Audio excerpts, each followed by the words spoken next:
In the quiet streets of Ashford, Kent, a group of fervent young Christians gathered under the banner of love, community, and salvation. To outsiders, they were the Jesus Army, vibrant, compassionate, and committed to transforming lives through faith. But beneath the hymn singing and communal meals lay a darker reality, a world of strict control, secretive practices, and cloaked in the language of devotion. The Jesus Army, once celebrated for its radical outreach and countercultural ideals, has left behind a trail of shattered trust and unanswered questions. This is the story of a movement that began with hope, yet became a cautionary tale about faith, power, and the human cost of unquestioning obedience. And today we are covering all of it. So sit back, relax, and take a deep breath. It's time to let the fresh air in.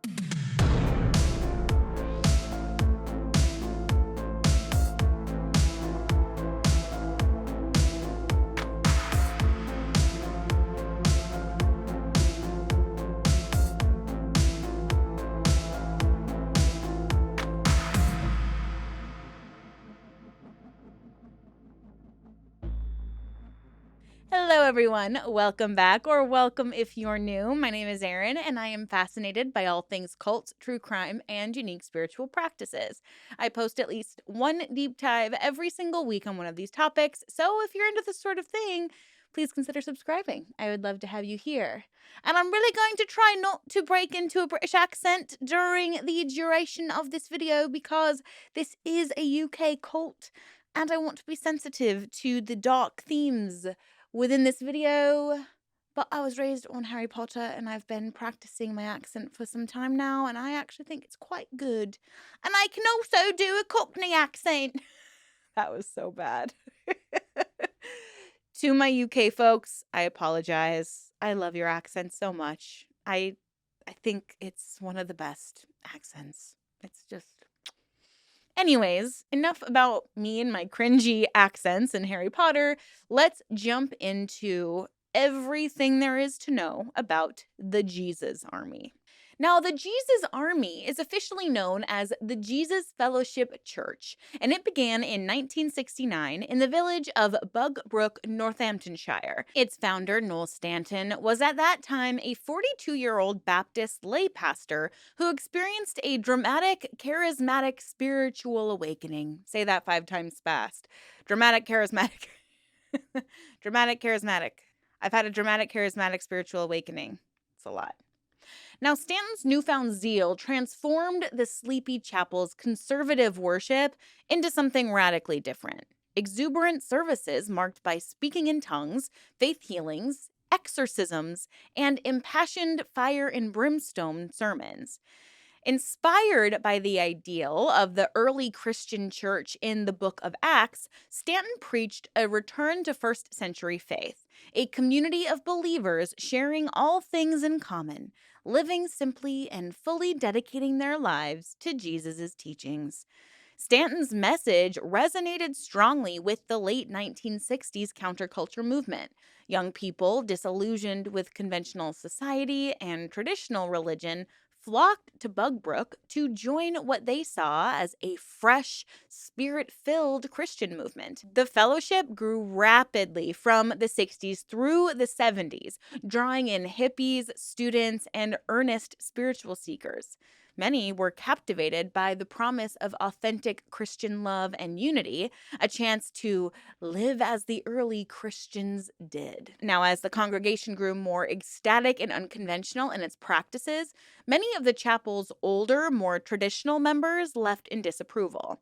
But nothing would slow down the Jesus Fellowship's momentum. By the early 1980s, it had evolved from a small village church into a burgeoning nationwide movement, one that proudly called itself God's Army in modern Britain. Now, from the beginning, the Jesus Fellowship's philosophy emphasized total commitment. Members were taught to forsake worldly pleasures and relationships in favor of a single-minded focus on serving Jesus. Jesus people loving people became one of the group's slogans, encapsulating its dual aim to zealously worship Christ and to embrace others into their fold. This all in approach, giving up your old life to gain a new, holier one, would become a defining hallmark of the Jesus Army, for better and for worse. In those early days, however, it simply felt to recruits like religious revolution. The Jesus Army was part of a broader wave of British evangelical revival that was sometimes called the British New Church Movement, and it pushed well beyond mainstream norms. With Noel Stanton at the helm, the fellowship cultivated an intense, close-knit environment that believers found exhilarating, at least initially. Now, we can't really talk about this cult without getting to know its leader, Noel Stanton. Dressed in brightly colored shirts and loud ties, with a signature swirl of bat-combed white hair, Noel Stanton hardly looked like a typical English pastor. To some, he appeared to be more like a magician than a minister. He was literally born on Christmas Day in 1926 to a Bedfordshire farming family. Some of these British names just sound better British. Bedfordshire. Bedfordshire. Bedfordshire. Yeah, it doesn't really roll off the American tongue now, does it? Bedfordshire. Sorry. So he was born into a farming family, and his own journey to faith was very dramatic. At 18, while serving in the Royal Navy in World War II, he was confronted by a street evangelist in Sydney who asked if he knew where his soul would go upon death. Shaken at this question, Stanton basically immediately converted to Christianity. He attended Bible college following the war and eventually, in 1957, became the pastor of Bugbrook Baptist Chapel. For a decade, he led a conventional congregation. But by the late 60s, Stanton was profoundly influenced by the charismatic renewal and the Jesus people hippie Christian movement that was sweeping the U.S., which I believe was known as the Jesus Revolution. And fun fact, there is a movie called Jesus Revolution, and I'm in it as Janis Joplin. I'm in it for about 10 seconds, but I did get to lip sync in front of like 500 people, so that was pretty fun. Now, Noel hungered for a deeper experience of the Holy Spirit, and in 1969, he got his wish. According to Stanton, the Holy Spirit baptized him in power and ignited his vision for what would become the Jesus Fellowship. So within a few years, Noel Stanton had remade the staid Bugbrook Chapel into something totally new. He was, to his followers, a modern apostle, a self-anointed prophet who claimed to hear God's voice about how the community should live. So under his authoritarian leadership, the Jesus Fellowship developed strict rules that governed everything from personal relationships all the way to leisure time. Sounds so fun and so biblical, and exactly like what God wants. He wants another guy to pretend to have a direct communication line to him so that that guy can coerce and abuse people. Sounds exactly like what God wants. Stanton's charisma and absolute authority set the tone. Former members recall his intense gaze and his unnerving smile, and footage of him preaching shows this eerie whisper one moment and then a booming threat of damnation the next. He cultivated an aura of infallibility. Questioning Stanton was tantamount to questioning God. And Stanton's teachings grew increasingly radical and intrusive. He emphasized purity and sacrifice, going so far as promoting celibacy as a spiritual ideal, even for the unmarried young people in the community. Which is funny, I thought you wanted like a hippie free love version of Christianity, but no. Nobody should be bumping uglies in the cult. Now, by the late 1970s, he was encouraging many followers to remain celibate for life, or, if married, practice abstinence and sleep in separate beds, purportedly to put God before physical affection.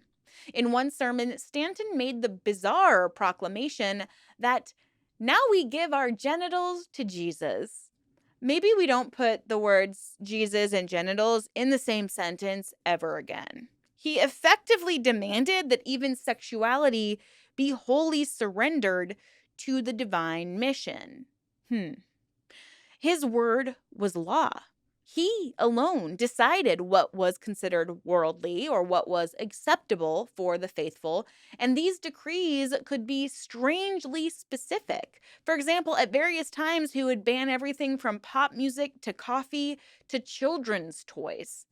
What kind of man bans toys? This is like the Grinch, the literal Grinch. While Stanton publicly espoused asceticism and chastity, years later, allegations would emerge painting a much darker picture of the man. By the 2010s, dozens of former members would accuse Noel Stanton of exploitation, including sexual abuse, financial misconduct, and psychological domination during his reign. During his lifetime, however, Stanton faced little accountability. He remained the unchallenged leader of the Jesus Army from its inception until shortly before his death in May 2009 at the age of 82. At his funeral in Northampton, huge crowds lined the streets as if a visiting dignitary were passing. Giant video screens played clips of his dramatic mass baptisms and fiery rallies. Even in death, Noel Stanton was adored by many of his flock, but the tightly controlled world he built was already cracking, and the truth about his legacy was about to erupt into the open. Now, of course, he wanted to create a Christian utopia. So in the early 1970s, as membership grew, Noel Stanton took a bold step. He began organizing the Jesus Fellowship into an intentional communal society. In 1974, about 60 of the most committed members sold all their possessions and moved into a large farmstead and several big houses in Bugbrook to live together as a Christian community. This was the birth of what came to be called the New Creation Christian Community. Say that 5 times fast. New Creation Christian Community. New Creation Christian Community. Ugh. Ooh, it's a tongue twister. I'm going to use that as a little mouth warm up for my future videos. Now, inspired by biblical passages in Acts chapter 2 about the first Christians, quote, having all things in common, unquote, the Jesus Army embraced a form of Christian communal living not seen on such a scale in modern Britain. Communal life started very modestly, a handful of families and singles under one roof, but it quickly expanded. By 1979, the fellowship had purchased multiple properties around Northamptonshire to house their growing ranks of believers. Each new house was given a biblical name like Cornhill, New Creation Hall, or Shalom. Life in these households was tightly structured. There was always a male elder in charge that was appointed by Stanton, and residents followed a routine of daily prayer, shared chores, and group meals. Privacy was minimal, but for many early members, this lifestyle felt strangely liberating. They were building a brand new society on Christian principles, a haven from the selfishness and loneliness of the outside world. By the early 1980s, the Jesus Fellowship's communal experiment had exploded in size and in ambition. The church required that anyone living in community hand over their assets and income to the group as part of their covenant. Sounds perfectly reasonable and not culty at all, huh? And in exchange, the community would provide for their needs, but not without them doing forced labor. Am I right, folks? I'm right. So, this influx of resources allowed the Jesus Army to flourish financially. In 1984, they acquired a stately 19th century manor house, which they renamed New Creation Hall to serve as a central communal hub. By the mid 1980s, the fellowship owned at least 10 large country houses and farms in the area and had about 450 people living full time in community housing. The utopian Christian village that Noel Stanton envisioned was actually becoming a reality. At its height in the early 1990s, the Jesus Fellowship community was arguably the largest communal living experiment in the UK, with roughly 850 people living in about 60 different houses across the country, but also urban community houses established as the church spread to cities like Coventry and London. Daily life in the community blended work and worship.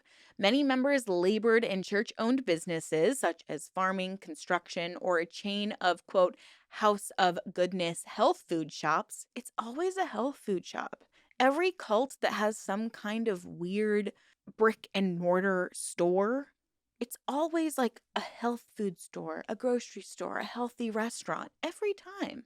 And then they force their cult members to work in that establishment because all of the earnings from the establishment would just go straight to the common fund.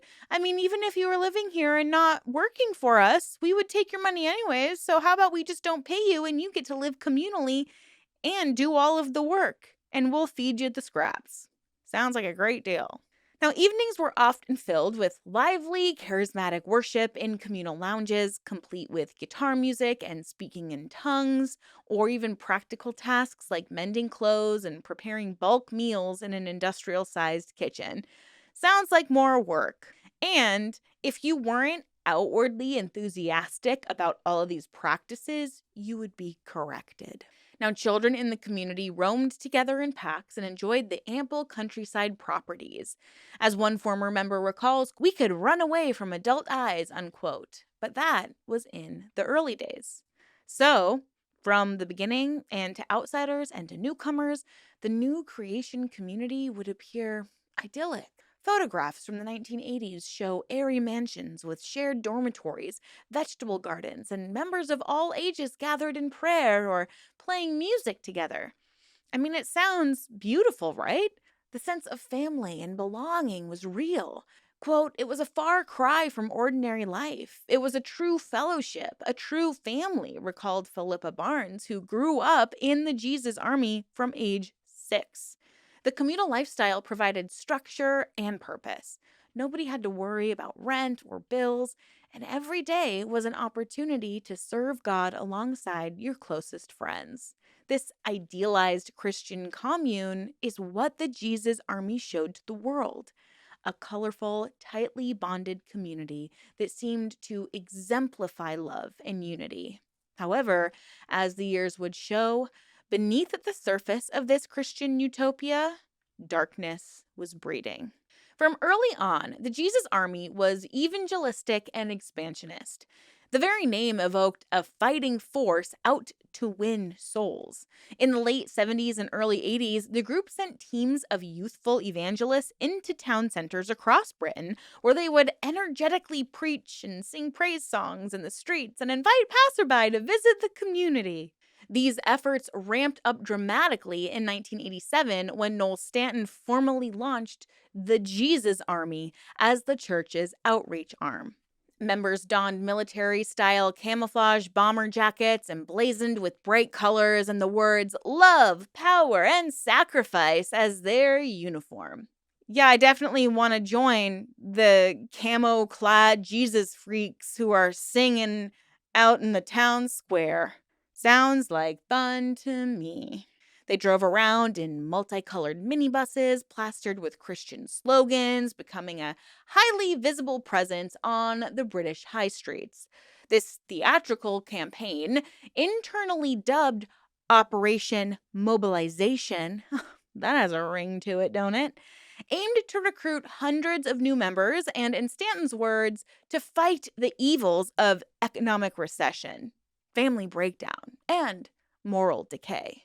All in dangerous Margaret Thatcher's Britain. Okay. A defining feature of Jesus Army outreach was its focus on people where others will not go. Taking inspiration from the Salvation Army, the Jesus Army sought out society's marginalized and vulnerable. Awesome. You love when the vulnerable are preyed upon, don't ya? Cue cricket noises. Homeless youths, drug addicts, alcoholics, ex-prisoners, and other quote-unquote lost souls were welcomed with open arms. The church opened its doors and often its communal houses to those with nowhere else to turn. And as much as I love there being resources and help to those who find themselves in upheaval, whether they're homeless, whether they are just kind of come across dark times, because I feel like here in America, we do not offer resources in general for homeless people, or at least not enough, because there are just so many reasons why someone might end up homeless. On one hand, I'm like, well, great, at least somebody's like helping these people out. But when they're being basically forced and coerced into doing manual labor and being abused in exchange for that, then it's like it cancels all the goodness out. Now, in some cases, buses of Jesus Army members cruised city streets at night and would offer food, shelter, and prayer to homeless sleepers and runaway. And the message was very simple and very appealing. Join us and become part of a loving Christian family.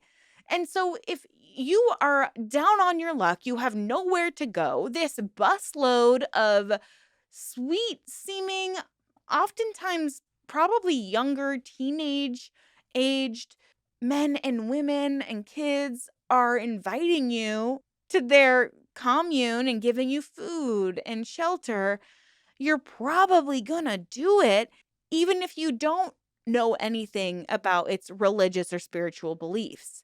And many did. It was not unusual for a heroin addict or a person fresh out of jail to be invited to move into a Jesus Army house that very day and begin a new life under the intense structure of the community. The group proudly proclaimed its mission was essentially one to the poor, the disadvantaged, and the marginalized, unquote, people whom conventional churches often struggled to reach. But it wasn't only the destitute who were drawn in. Don't get me wrong. The Jesus Army also attracted disenchanted churchgoers and spiritually hungry youth from ordinary backgrounds. They ran vibrant youth events. For instance, an annual festival for teenagers and young adults called Raw, Real, and Wild in the 2000s, which introduced many young people to the group's lively worship and radical messages. Now, often those reeling from personal tragedies or upheaval found solace and purpose in the Jesus Army. Sarah, this is a pseudonym, joined as a vulnerable 17-year-old after both her parents died. She was seeking a family, but instead she encountered abuse at the hands of an elder. Another recruit's mother was a single parent escaping stigma, lured by the promise of communal support and godly living. The Jesus Army's recruiters had an instinct for people's emotional voids, and they offered to fill them. They spoke of salvation, acceptance, and a purpose in God's grand plan, which proved incredibly compelling to those who felt adrift. The Jesus Center in Northampton served as a hub for the Jesus Army's outreach and charitable work. Established in 2004 in a converted Art Deco cinema, it offered a drop-in haven for the homeless and vulnerable. Free meals, hot showers, clothing, and a listening ear. This and other Jesus centers, later opened in cities like Coventry, Sheffield, and London, put a friendly public face on the church's mission. But behind the welcoming slogan, worship, friendship, and help for all, these centers also became recruiting grounds.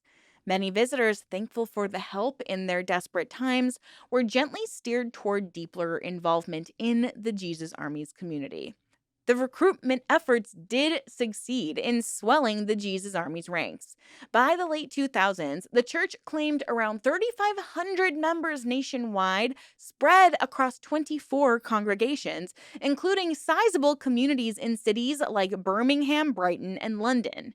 At its peak, about 2,500 people regularly participated, with hundreds living full-time in communal houses. To many Britons, the Jesus Army became known simply by sight. Clusters of earnest people in odd red and green camo jackets handing out tracts in town centers or singing exuberantly about Jesus in pedestrian malls. Their colorful vans and coaches were hard to miss on the motorways. Some onlookers found it charming, but others were put off. Quote, you'd cross the street to avoid them in the town center, one Northampton local admitted of the Jesus Army evangelists. And I think that's exactly what I would do. I'd be like, let's get out of here. The group even held an annual London Jesus Day rally in Trafalgar Square, part worship service, part public spectacle to proclaim their message in the heart of the capital. The recruitment methodology combined sincere charity with subtle indoctrination. A homeless person given shelter might also be invited to an intense late-night worship meeting where members spoke in tongues and prophesied. A lonely student who joined a Bible study could soon find themselves enmeshed in the community's social life, pressured to spend all free time with Jesus' Army friends. Always, the goal was to draw newcomers deeper into commitment. And those who stuck around were encouraged to attend multi day retreats and eventually to undergo a full immersion baptism, often a psychologically charged ceremony that marked their rebirth into the Jesus people. Once baptized and formally welcomed, new members were urged to make the ultimate commitment to become a covenant member and consider moving into communal living. Over the decades, this process funneled many vulnerable souls from the streets or the pews into a high-demand sect before they fully grasped what exactly they had joined.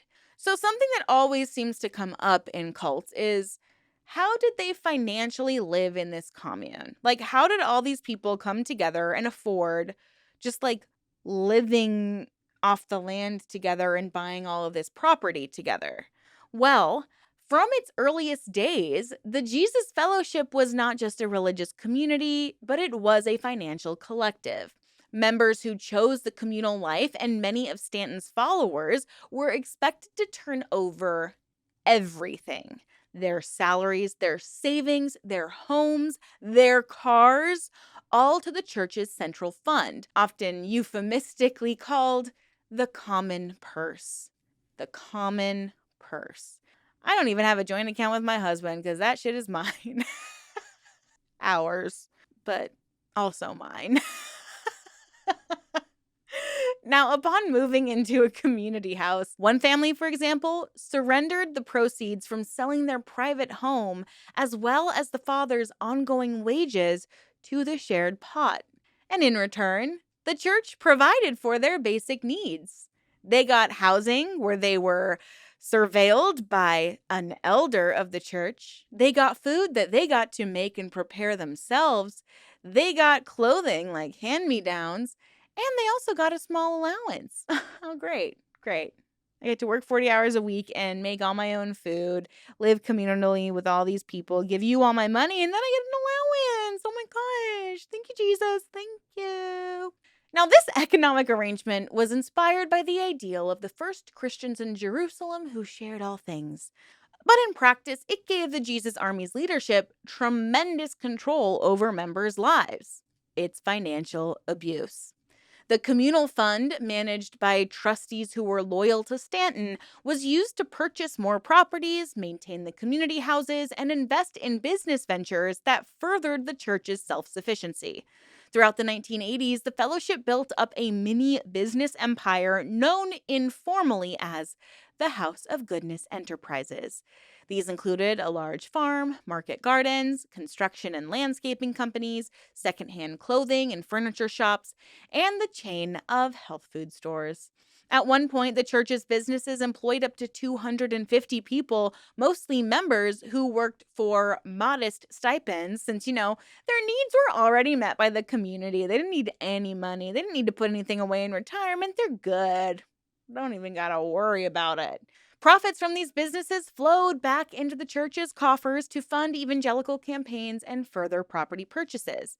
By being largely self-contained, members worked for the church and then gave all the earnings back to the church. Great. The Jesus Army literally created a closed economic loop that made it unusually wealthy for a religious organization of its size. Financially, the Jesus Army demanded much more than a traditional tithe.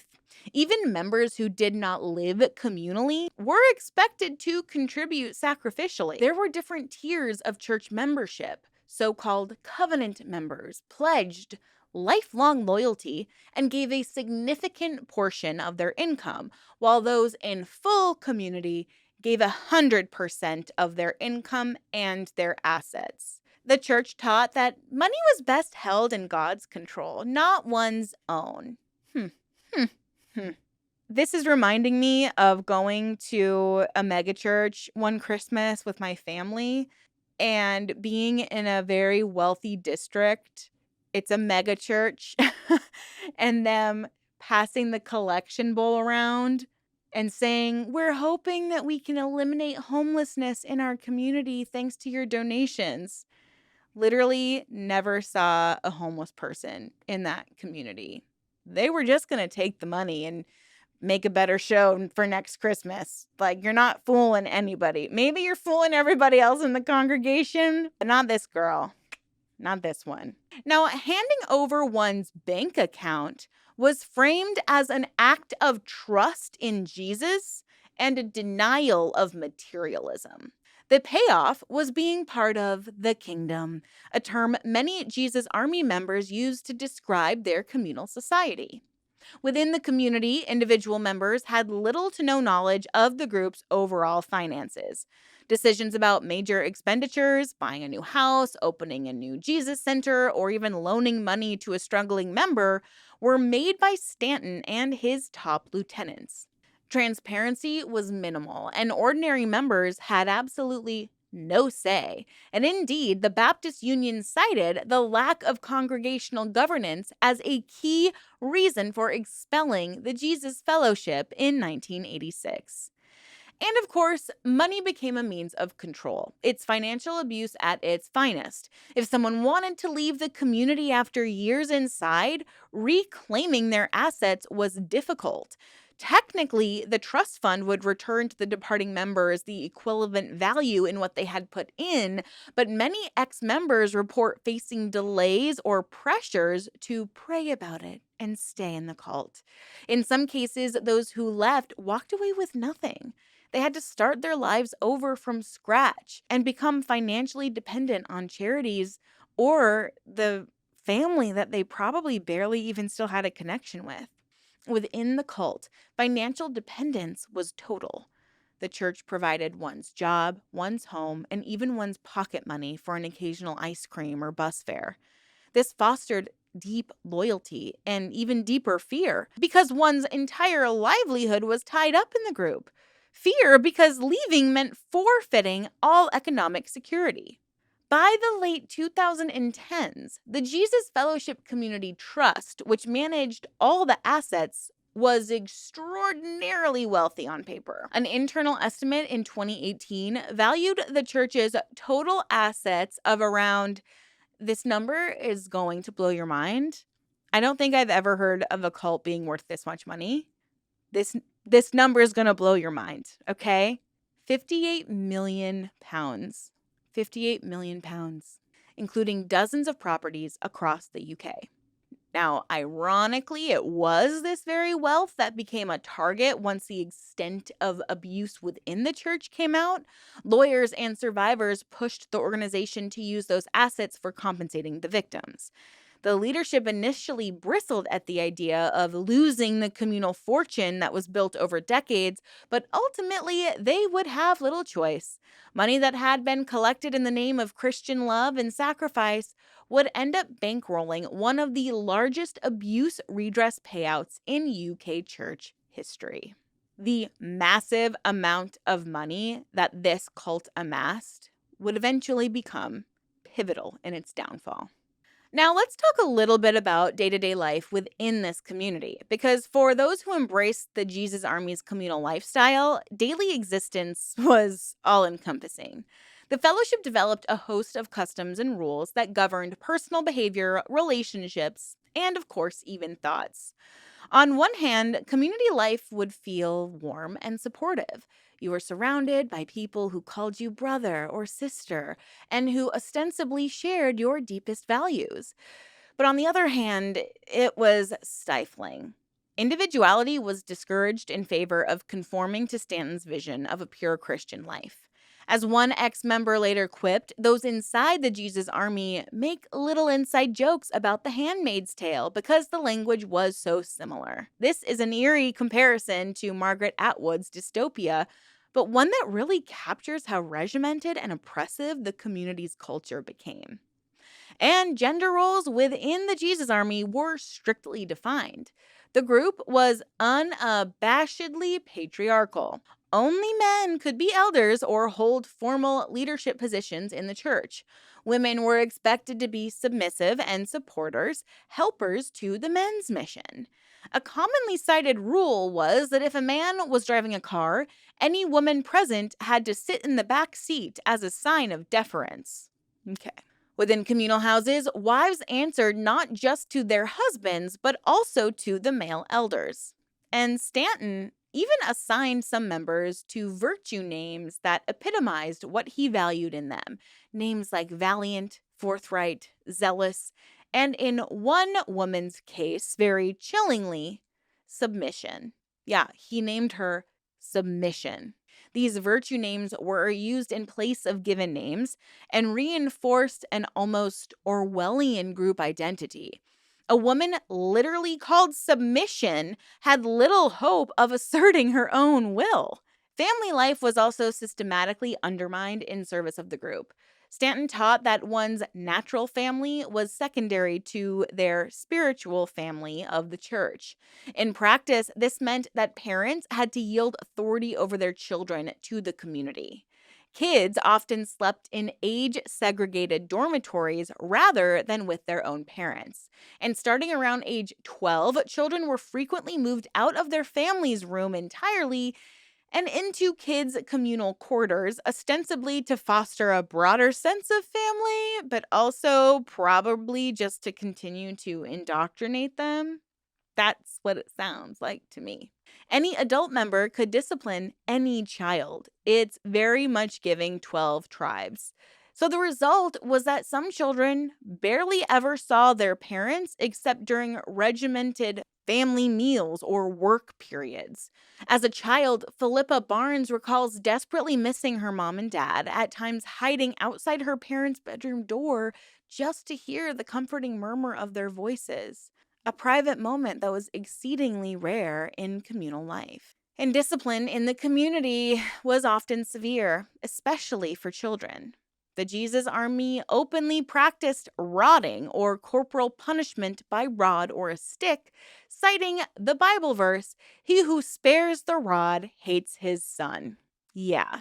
I don't know if you guys have seen that interview with Bachelor alumni Maddie Pruitt and her husband, I think his name is Grant, and they like gleefully talk about how they're going to beat their children into submission.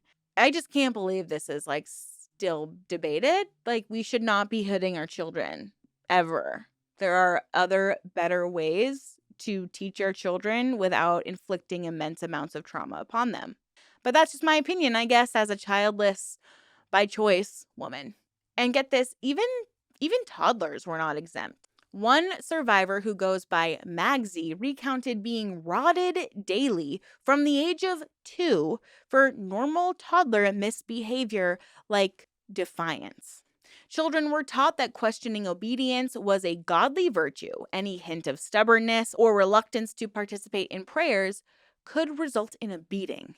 And moreover, the Jesus Army's intense focus on sin meant that even childish curiosity would be treated as demonic. One anecdote illustrates this. A 7-year-old was caught drawing a crude picture of a person with breasts and genitals, and the reaction was spiritual panic. Elders declared that she had an unclean spirit and performed an impromptu exorcism on her, anointing her with oil and praying fervently to cast out evil. Such episodes were obviously traumatizing and taught children to associate normal development and curiosity or mistakes with shame and supernatural punishment. The community enforced a long list of bans and taboos to try to keep members unspotted from the world. Over the years, Noel Stanton forbade or sharply discouraged an astonishing array of ordinary activities and items as worldly. Things like secular music, television, radios, fashion magazines, makeup, competitive sports, going to the cinema or the theater, attending sporting events, celebrating birthdays or even Christmas, eating at restaurants or buffets, going on holidays, even snacking on potato chips or drinking coffee. Were at times all prohibited. I do those things every single day, minus the crisps. I have been really bad about eating treats lately. I am on a fitness journey. I got really ripped, but I also had to restrict a lot. And now I've flung to the other end of the pendulum and I'm just like, give me all of the oily salt potato chips that you can find. I need them all. So yeah, I would be going to hell if I was in this cult. The exact list of banned items shifted according to Stanton's whims, but the thrust was clear. Jesus Army members were to be set apart from mainstream culture. Children, for example, had all their toys confiscated upon joining the community, except perhaps a couple of stuffed animals that were deemed acceptable. What? One former child member recalls beloved dolls and games being taken away and destroyed because they were seen as distractions from God. This ascetic regimen was intended to eliminate temptations, but it also had the effect of robbing people of personal joys and self expression. And this was all a means to deepen the cult's control. Education and outside contact were likewise tightly controlled. Children did usually attend local state schools. The Jesus Army ran no private school of its own, but they were kept as separate as possible from worldly peers. Many weren't allowed to join extracurricular clubs or go to friends' birthdays or houses. They couldn't even eat the school cafeteria lunches because the community insisted on serving them their own food according to Stanton's rules. During lunch hour, Jesus Army kids would walk to a nearby community house to eat together under watchful eyes. And unsurprisingly, their classmates viewed them as oddities. Quote, the other children knew to avoid us, so we stuck together, unquote. The social isolation further cemented the group's insularity. Adult members, for their part, rarely socialized outside the church. Leisure trips were group outings. Even something as innocuous as visiting a zoo or going sunbathing at the beach was frowned upon as overly worldly. They basically didn't want you to have any hobbies or time to yourself. And within the community, constant surveillance and peer pressure kept people in line. In later interviews, ex-members often likened life in Jesus' Army to living under a microscope. Quote, living in it was like living under Big Brother. That eye was watching you all of the time. And indeed, in communal houses, it was difficult to have any private life. Bedrooms were often shared dormitories. Personal letters or diary entries could be read by others if left around. Elders would sometimes go through members' possessions to clear out any contraband like a secret bar of chocolate or a hidden book. Heaven forbid a kid reads. Some houses even hung curtains instead of doors in doorways, literally removing the barriers for privacy. So obviously this environment bred a climate of fear and self-censorship. Members learned to police their own thoughts and behaviors, knowing that any sign of rebellion or doubt could be reported and addressed and thus corrected. In both subtle and blatant ways, the Jesus Army systematically broke down individual autonomy. The result was a community of people who outwardly appeared devout, happy, and unified, but many of whom were internally suppressing doubts, desires, and trauma. Women who felt oppressed, men who felt exhausted by the demands, children who felt scared or unloved, they all stayed silent because the group had become their entire world. For years, the Jesus Army cultivated an image of itself as a strong community that helped the broken and needy. And indeed, it did provide tangible help to many. But that same close-knit, all-powerful community also hid a nightmare of abuse. Only decades later would the true scale become evident. According to an official report, harm and abuse in the Jesus Fellowship were, quote, widespread and systematic, affecting an astonishing number of members, especially children. Physical, psychological, and SA that occurred over 50 years have now been documented. A litany of cruelty that unfolded largely out of sight within this insular world of the cult. Physical abuse was practically institutionalized under the guise of discipline.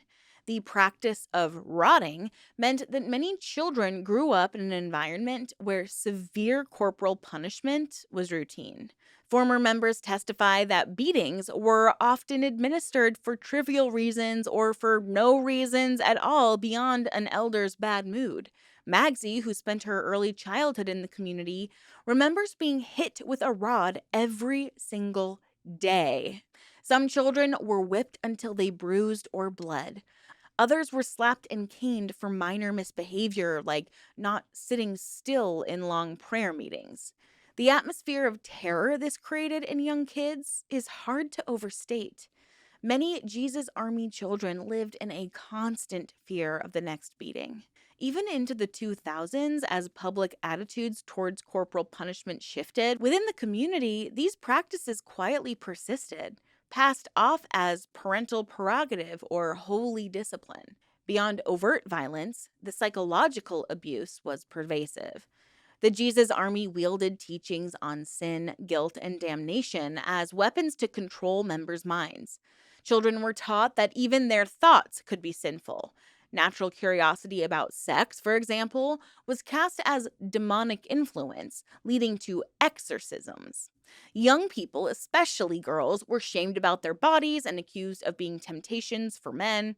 One black female was cruelly branded a Jezebel by Noel Stanton in front of others, linking her merely for existing as a temptation to male purity. So we're just going to add a little sprinkle, little dash of racism in there too. Ordinary teenage growing pains were thus reframed as moral failures.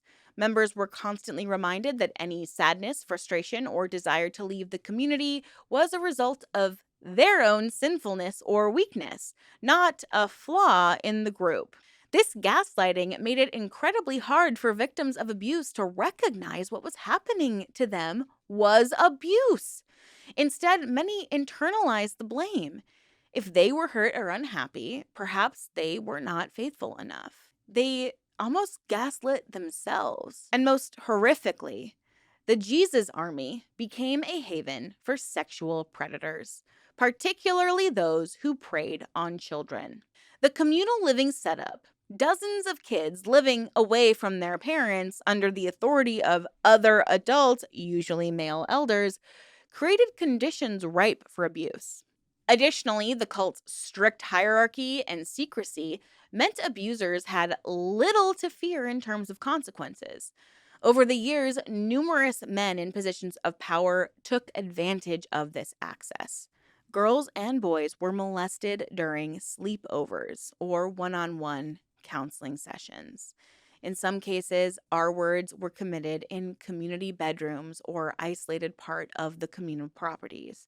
In the testimony of Lucy, not her real name, who grew up in the Jesus Fellowship in the 70s and 80s, said that her abuse started at age 12 when a teenage boy in the community began essaying her.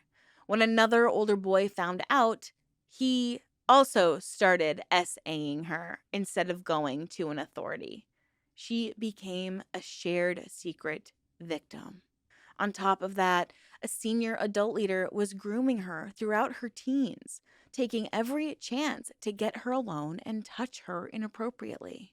Tragically, Lucy's story of multiple abusers is not unique in this cult. Other survivors tell similar tales. Sarah, also not her real name, who joined the Jesus Army at 17 after her parents died, was almost immediately SA'd by a middle-aged elder who should have been a father figure. Another member, Abigail, was only 14 when a church member SA'd her. Nathan revealed that as a little boy, he was abused by a man in his 40s living in the community. And only later did police discover that this man had prior convictions for child sexual offenses. And perhaps the most heinous example is that of a volunteer gardener, a known pedophile, who joined the community in the late 1990s. Despite his criminal history, he was allowed unsupervised access to boys and went on to molest at least 3 young boys on Jesus Army premises. When he was finally convicted in 2010, the judge described him as a relentless pedophile and scolded the fellowship for its lack of proper background checks. In other words, the Jesus Army's negligence or willful ignorance allowed known predators a fresh pool of victims under the cloak of brotherhood. And how about the leader, Noel Stanton? Well, he has come under scrutiny as well. For decades, he preached celibacy and strict sexual morality, and publicly, there was no hint of scandal surrounding him. However, after his death, allegations emerged that Stanton had essayed multiple followers, including, but not surprisingly, underage girls during the 70s and 80s. By 2017, the church's own leadership was forced to acknowledge the serious allegations of not just financial and spiritual abuse by Stanton, but essay too. In the redress scream launched later, over 30 allegations were linked specifically to Stanton himself. Survivors have not publicly detailed these incidents in full, but the sheer number suggests a pattern. The charismatic leader who demanded purity from others was probably a serial abuser. If true, it casts everything about the Jesus Army in an even more sinister light. The cult's founder possibly exploited the very power and trust he had engineered for his own gratification. The emotional toll of all this abuse on members, particularly children, has been profound. Many left the group carrying deep wounds: PTSD, depression, anxiety, sexual dysfunction, and more. One adult survivor, Nathan, admitted in a therapy session filmed by the BBC that, quote, "I still believe I'm going to hell," unquote. That's how ingrained the cult indoctrination was of guilt and fear. Sarah, the young woman untangling Ivy as a metaphor for unwrapping the cult's grip, reflected that she felt like she had been on another planet for 13 years. "I don't exist. I'm not here," she says, struggling to reclaim a sense of self after spending her formative years in an alternate reality. These personal testimonies are an example that beyond the physical violations, the Jesus Army's greatest crime might have been stealing people's identities and self-worth. Survivors often speak of having to rebuild themselves plank by plank after leaving. They have to learn basic life skills and decision-making that they were denied within the cult. And it's important to emphasize that most of the abuse remained hidden for a long time. Victims often did try to tell someone, but within the Jesus Army, those cries fell on deaf ears, or worse, brought retaliation.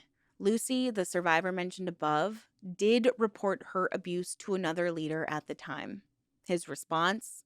Do nothing. Many victims realized that even if they confided in an adult, the perpetrator was likely friendly with that adult or higher in the pecking order. Thus, nothing would change. Some who spoke out were told they were lying or exaggerating, further compounding their trauma. The pervasive culture of forgiveness and secrecy meant that even when abusers were caught, they were often simply prayed over and then allowed to continue on as before. For much of its existence, the Jesus Army managed to hide in plain sight. To the casual observer, it was just a peculiar Christian sect with enthusiastic street preachers and communal living. Perhaps strict or a little culty, but not an obvious menace. In fact, some journalists and religious figures did raise alarms as early as the 1970s, but these warnings failed to gain national traction until decades later. One of the first signs of trouble appeared in 1976 and 78 with the mysterious deaths of 2 members on Jesus Fellowship property. Local newspapers in Northamptonshire covered these incidents closely. The Thames television network even produced a 1974 documentary titled The Lord Took Hold of Bugbrook, noting concerns among villagers about this local group of unorthodox Christians. In 1978, after 19-year-old Stephen Orchard was found dead on a railway line, apparently after expressing a desire to leave the fellowship, the local coroner received multiple letters from distraught parents and publicly voiced concerns about the group. Around the same time, the infamous Jonestown mass unaliving in 1978 put cults on everyone's radar, and a tabloid headline blared "Cult Crazy," explicitly drawing parallels between Jim Jones' People's Temple and Noel Stanton's Jesus Army. Yet these red flags largely remained local gossip. The Jesus Army was still small enough and geographically concentrated enough that it wasn't front page news in London or internationally. Stanton and his followers weathered these storms by branding ex members who spoke out as bitter liars and emphasizing their own good works. The mid 1980s brought more scrutiny, this time from within the Christian world. In 1986, both the Evangelical Alliance, EA, and the Baptist Union of Great Britain, bodies that normally welcome vibrant new churches, took action against the Jesus Fellowship. Investigations by these organizations found that Stanton's church had an isolationist and authoritarian leadership style, that members were pressured into totalitarian commitment, and practices like re-baptizing already baptized Christians and enforcing celibacy and corporal punishment on members' children were deeply problematic. That year, the Baptist Union formally expelled the Jesus Fellowship after more than a century of association, citing its failure to adhere to congregational governance and its causing of embarrassment to the denomination. The Evangelical Alliance likewise terminated the fellowship's membership, noting unwillingness to cooperate with other churches and persistent reports of cult-like tendencies. These public rebukes, effectively the church being branded a cult by peer organizations, did make some headlines in the religious press. Church Times and other outlets ran pieces in the late 80s conveying concerns from cult monitoring experts like Ian Haworth of the Cult Information Center. Haworth and others warned that the Jesus Army exhibited classic signs of a dangerous sect. However, the Jesus Army was adept at damage control. In response to being spurned by mainstream evangelicals, Stanton doubled down on the Jesus Army identity. 1987 saw the flashy recruitment drive with the military imagery, as previously mentioned, which ironically increased their invisibility and membership. In the 90s, the group attempted a degree of rehabilitation. They eased up on some of the more extreme requirements and also made efforts to mend fences with other churches, inviting respected Baptist and Pentecostal ministers to speak at Jesus Fellowship events and also participating in inter-church gatherings. This charm offensive succeeded to an extent.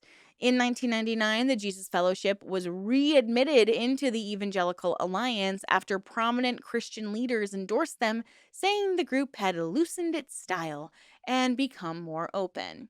The Evangelical Alliance acceptance gave the Jesus Army a veneer of legitimacy again. Great. Thanks so much, EA. As sociologist Stephen Hunt observed in 1998, opinion on the Jesus Fellowship was divided. Some saw it as an enigma that still tended toward sectarianism, while others viewed it as simply a vibrant expression of charismatic Christianity. In short, by the turn of the millennium, the Jesus Army had largely succeeded in shaking off the cult label in public forums, even as its core dynamics remained much the same internally. Yet, underneath this relative calm, a storm was brewing. The mid-2010s would prove to be the Jesus Army's undoing, thanks to a combination of whistleblowers, investigative journalism, and police action. The first cracks appeared from inside. After Noel Stanton's death in 2009, the new leadership knew there were historical abuse allegations floating about. And in 2013, they even invited members to confidentially report any abuses, which yielded 133 stories that alarmed their insurance company and the police. However, the leadership largely kept this under wraps publicly. The true whistleblowers were the survivors themselves. In 2017, fed up with the lack of transparency, Philippa Barnes and a handful of others started reaching out and networking former members, especially those who had been children in the community in the 80s and 90s. And thankfully, social media played a key role. Philippa's creation of a private Facebook group for ex Jesus Army kids provided for many the first safe forum to share their experiences. What she expected to be a place for old friends to reconnect turned into an informal truth commission. Within days, over 100 ex members had joined, and soon an avalanche of painful testimonies flooded in. Stories of beatings, molestations, humiliation, and psychological torment. Philippa and a few others began cataloging the allegations in a spreadsheet, realizing with horror that the abuse was endemic in their shared past. They compared notes. Did this happen in your house too? And the patterns were unmistakable. Galvanized, this group of ex members went a step further and in 2018 formed the Jesus Fellowship Survivor Association. Their mission? Expose the truth, support each other, and obtain justice.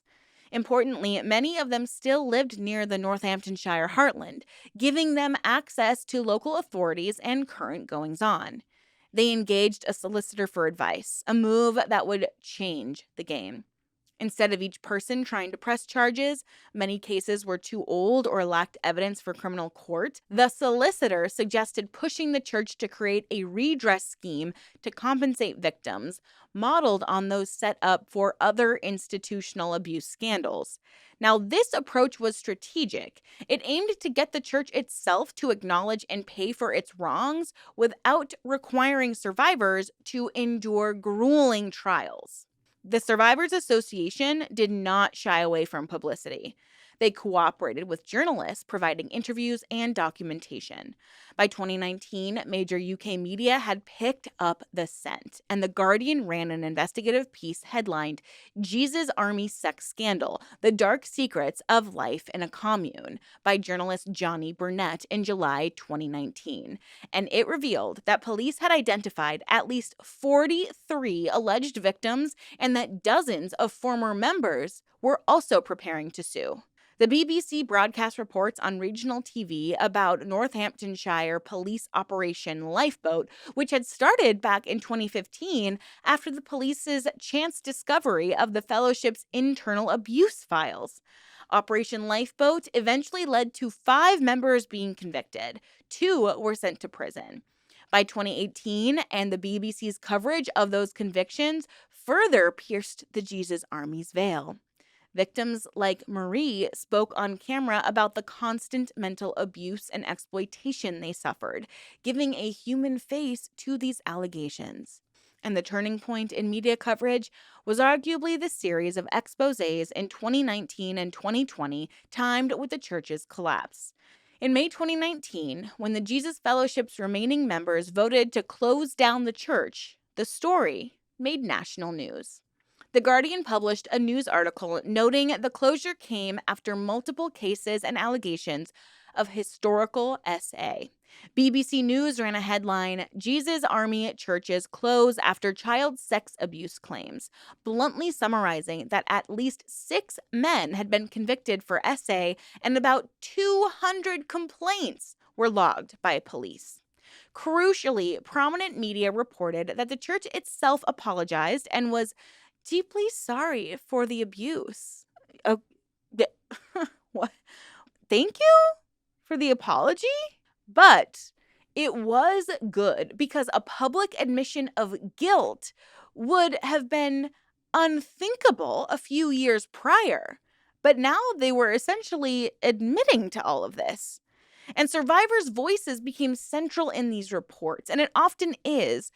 It is so hard for survivors to be believed, but when there are several survivors speaking out alleging very similar, if not the same, abuses, it makes it even more likely that the cult or the abuser will be taken down. Outlets like the Church Times and BBC interviewed figures like Philippa Barnes and Becky Ayers, who recounted their harrowing stories and the resistance they faced trying to expose the truth. This exposure validated other people to come forward. More former members contacted the Survivors Association or police tip lines after seeing the news. And by 2022, filmmaker Elena Wood was working on a documentary to tell the entire story, which would become the BBC Two series Inside the Cult of the Jesus Army, which aired this year. The media interest did more than inform the public. It also applied pressure on the institutions. The Charity Commission and companies overseeing the Jesus Fellowship's trusts were compelled to cooperate once the glare of publicity was on them. And the independent inquiry into Child SA included the Jesus Fellowship in a 2019 report on abuse in religious settings, citing survivor Lucy's testimony about how the church resembled a cult and how children's cries for help went unheeded. In July 2019, IICSA announced it would investigate groups like the Jesus Army as part of its broad inquiry, putting further official scrutiny on what had happened. Through the persistence of whistleblowers and journalists, the Jesus Army was at last unmasked to the world, not as a quaint little Jesus commune, but one of the UK's most abusive cults. The process was cumulative. An online support group led to a survivors network. That network teamed with media and lawyers. Police investigations dovetailed with these efforts. And finally, the weight of evidence and exposure forced the organization to shut its doors. By the time Inside the Cult of the Jesus Army aired, the story was incontrovertible. The public now knew about how a group that marched through their own towns in God Squad jackets for years had concealed a national shame of abuse behind its cheerful songs. The remaining followers were few and mostly elderly, and they could only watch as the truth of their beloved community's dark side was laid bare. In the end, the lessons of the Jesus Army extend far beyond its own doors. They challenge us to question not only the organizations we join, but also the structures of power we tolerate in society. If only the police had taken this seriously back in, 2013, when the first survivor decided to speak up. These lessons that we learn invite reflection on the human yearning for connection and meaning, and the responsibility to safeguard that yearning from manipulation. In remembering both the devotion and the damage, we confront a difficult truth. The line between salvation and control is often thinner than we imagine. And vigilance, compassion, and critical thinking are the tools that preserve our freedom within faith. This is such a heartbreaking, incredible story, and the documentary dives even deeper into it. I honestly can't believe I hadn't heard about this group until this year as someone who is constantly following cult news. So if you are from the UK and you know any other details, or maybe even if you lived in the community, I would absolutely love to hear more of your input. If you have your own story, since this cult is so new, and I'm sure some survivors might actually see this video, please feel free to email me at letfresherin@gmail.com. I would love to have a conversation with you, learn more from you, hear your story. And honestly, that goes for anyone who sees any of my videos. For a while now, I've wanted to share true survivor stories, but I just don't think I had enough subscribers or viewers to really keep convincing people. And also, it's a really, really vulnerable thing to do. It's really vulnerable to share your own story, but I think it could also be very cathartic. So if it's something you want to do, something you want to educate people on, I can totally keep you anonymous and keep the cult's name anonymous, but I would love to start a series where I just share real, true life stories from people about their experience in a cult, about their experience surviving, DV, about their experience surviving a narcissistic, coercive situation, anything like that. So please email me at letfresherin@gmail.com if you feel inclined to do so, I'd love to start making it like a weekly or a bi-weekly series to just share survivor stories, because I feel like it's so easy to kind of not be truly connected when we hear stories like this. It's easy. I think that's why sometimes it's hard to, like, understand why people like true crime in that way, because it's like, why are you enjoying watching this? And it's like, well, it happened to somebody else, so maybe you're not fully internalizing it. But I sometimes think that, like, when we actually hear from survivors, it it just helps us become even more empathetic and understand even more, and, like, hear the true perspective of somebody in the cult. So I would love to hear your story. Thank you guys all so much for your support. If there's a cult you'd like me to cover, please let me know. I know it's still August, but we are kind of slowly getting into spooky season, so I was wondering if I should reintroduce more true crime specific cases into my channel, maybe do like a True Crime Tuesday starting in October. Um, but like I've said in videos before, sometimes I'm really like ethically, is it appropriate to do true crime videos? So I get torn. I get torn sometimes because I never want to come off as like insensitive, and I want this channel to be educational and impactful. So just let me know. Let me know if there's anything you'd really like me to cover on this channel. And if not, just say hey down below. I need to stop rambling. Otherwise, I will just like not stop talking. All right, guys. Thank you guys so much. Please have a great rest of your week. Stay safe out there. Always ask questions and always stay skeptical. I'll see you soon.